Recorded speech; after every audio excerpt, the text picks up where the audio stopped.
পশ্চিমবঙ্গের লোকসভা নির্বাচনে ৪২টি আসনের মধ্যে এবার ৩২টি পেতে চলেছে বিজেপি দল। বৃহস্পতিবার এক সাক্ষাৎকারে পশ্চিমবঙ্গের বর্তমান নির্বাচন পরিস্থিতি নিয়ে আলোচনা করতে গিয়ে একথা বলেন রাজ্যের মুখ্যমন্ত্রী প্রফেসর ডক্টর মানিক সাহা।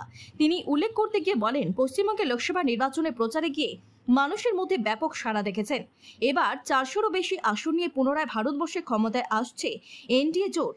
এছাড়াও তিনি এদিন অত্যাধিক বিমান ভাড়ার বিষয়টি নিয়ে কেন্দ্র সরকারের সাথে আলোচনা করবেন বলে জানান মুখ্যমন্ত্রী। পাশাপাশি রাজ্যে বর্তমান বিদ্যুৎ সমস্যা বিষয় নিয়ে আলোচনা করতে গিয়ে বলেন, প্রচন্ড গরমে বিদ্যুতের চাহিদা একটু বেশি রয়েছে রাজ্যে। তাছাড়া দীর্ঘ পুরানো তারগুলো প্রায় বিনষ্ট হয়ে যাওয়ার ফলে বিদ্যুতের সমস্যা সৃষ্টি হচ্ছে, তাই তারগুলো নতুন করে লাগানোর প্রক্রিয়া শুরু হয়েছে। তবে এই সমস্যা বেশি দিন থাকবে না বলে রাজ্যবাসীকে আশ্বস্ত করেন মুখ্যমন্ত্রী।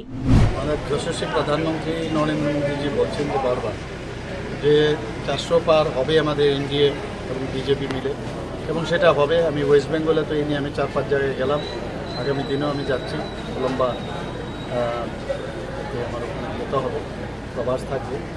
আমি আশা করি যে প্রধানমন্ত্রীজি যে কথাটা বলছেন সত্যি সেটা হবে। এবং তো এইগুলো অনেকটা আমরা যদিও ডাইরেক্টলি আমরা কন্ট্রোল করতে পারবো না, কিন্তু তৎসত্ত্বেও আমাদের কেন্দ্রীয় সরকার এবং রাজ্য সরকারের তরফ থেকে আমরা আগেও বলেছি যে বিষয়টা যেন আকাশ ছোঁয়া না হয়, সাধারণ মানুষের নাগালের বাইরে যেন সেটা না যায়। আমি আবার বলবো, নিশ্চয়ই আমি বলবো, সেটা আমার গোচরেও আছে।